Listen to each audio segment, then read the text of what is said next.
We have a brotherhood. The fact that no matter where you go, what ship or what platform, what unit, a chief is a chief. And it's something that we have, and we're bonded because of that. When I see another chief and they see those anchors on my collar, it means something. 97, there was an LDO. He was the commanding officer of personnel support activity. Jacksonville at the time doesn't exist anymore.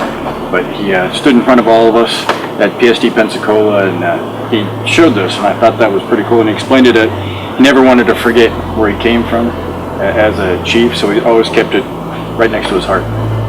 Me, the chief, I absorbed any bad things that happened to my sailor.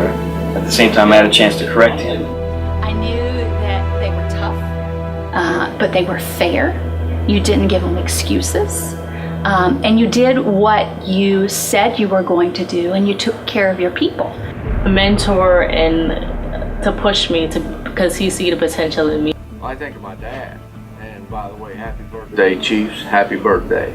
My dad was a retired Navy chief, and I was a nuke ET. I was an ET3 when I got a ROTC scholarship. And what I remember the most is when I got my commission, my dad was there and he pinned on my butter bars. And he said, son, you just went from kicking butt to kissing butt. In some ways, I don't know if I can say this, it's kind of like getting married. You know, you get married and you think, now I'm the head of my household. And after a few years, I start to realize, I'm not the head of my household. I learned I was the figurehead in my division. My chief ran the division, and thank God that he did. When I was checking in on board Iwo Jima, I didn't know where I was going.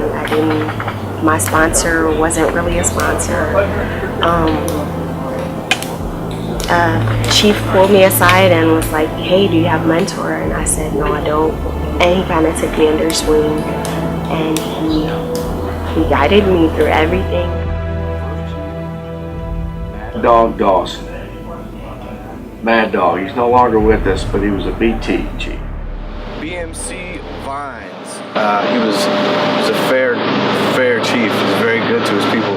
My first chief, when I was a Lieutenant JG, first reporting into 1st Medical Battalion, Master Chief Berg, and he was an amazing mentor. He took a Lieutenant JG who had no time in and mentored me, and I still think about his advice. I think a lot of chiefs get asked, why don't you become an officer?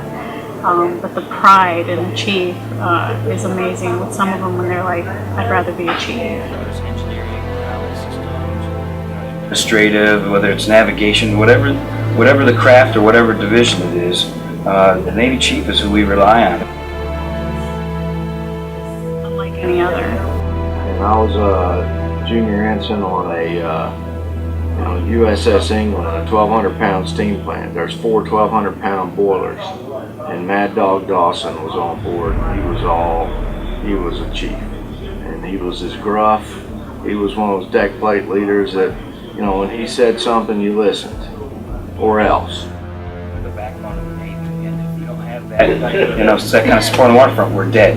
And as we look across the force, you can start to see sometimes when as an example, the chief's mess, Chief Bedhouse mess, isn't as strong as it ought to be, because you can see where ships don't do as well on the waterfront because they're not down on the deck plates handling their business. First chief was a senior chief bosun's mate, and she was very tough, deck division, so she had to be, but she wasn't very open to talking and communicating with young officers. There are those guys and gals out there that are training junior officers, because those first tour division officers that are on the deck plates, they don't really know everything, and they don't learn how it really happens in the fleet. Those are what the chiefs are for. I had a lot of expectations that I thought were going to be fulfilled. So it was very sad to see that. My mother was a chief, so I came in knowing, hey, you go to your chiefs and stuff, they will help you, they will guide you. So it was very disheartening to see that. Couldn't believe that I had to follow this leader, supposedly a leader that I couldn't trust. But now I know they're good leaders, I know they're good chiefs, who genuinely care about their sailors. I have nothing but love for chiefs, honestly. Because all the chiefs I've met here at Surfland, they've always been real ready to help and informative, and whatever needed a question answering, they were always there to answer. talked to me from time to time, pulled me to his office, and he, hands down, of all the chiefs that I've ever met before to now, he's the most blunt, upfront, real chief there is. If someone did anything to any one of her sailors, it was World War III. Well, I grew up in a family with chiefs. My dad was an engineman chief. My uncle was a machinist mate chief. His brother was a master chief. So I've had chiefs in my family for my entire life. So I knew what kind of folks they were coming in. He was very understanding. He was a great leader, and he was just a genuinely good person. Because she took everything personally. How we did on our PFAs, how we did just on our day-to-day things. She took it very personally, and that kind of told me that, whoa, this really is serious. This is a big deal, and I also should be proud of what I'm doing.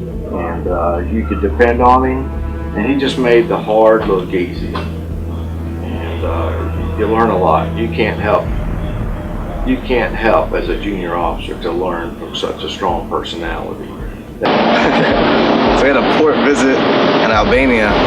My whole division was out for or pretty much the whole division was out for a supper, out in town, minus the watch standards.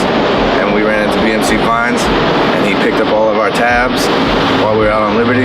That was pretty cool. So he kept careful eye on us, and when we were ready to kind of do it, he'd leave us alone. But man, when we weren't towing the line, he would be right on us. He'd be on us like a duck on a June bug, right? Both of my pins, and he was the best mentor I ever had. He sent me a sailor once as one of my first counseling cases, and it was a long, drawn-out story of a sailor who had not made the right decisions. And he said, "Chaps, we need you to straighten him out." And I said, after I talked to the sailor for a while, I went back into the Master Chief's office and sat on his couch and said, "Master Chief, I don't know if I can straighten this one out." He says, "Well, man, welcome to the Navy." So you can be senior chief, master chief. Sometimes there is something that you can learn. And from my first chief, I did learn that, sometimes, hey, I can take criticism from you guys, and I can learn from you guys, because you're coming from somewhere different than I am. And when I see a chief, I see someone who should be able to lead me somewhere, but should also be able to hear me. Qualified to the pins or paperwork. Everybody's pretty much on the same standard, They're qualified to their jobs as chief. It's more about how much you care about your sailors and how genuine you are. Dedication, authority, the ability to get things done at a grassroots level,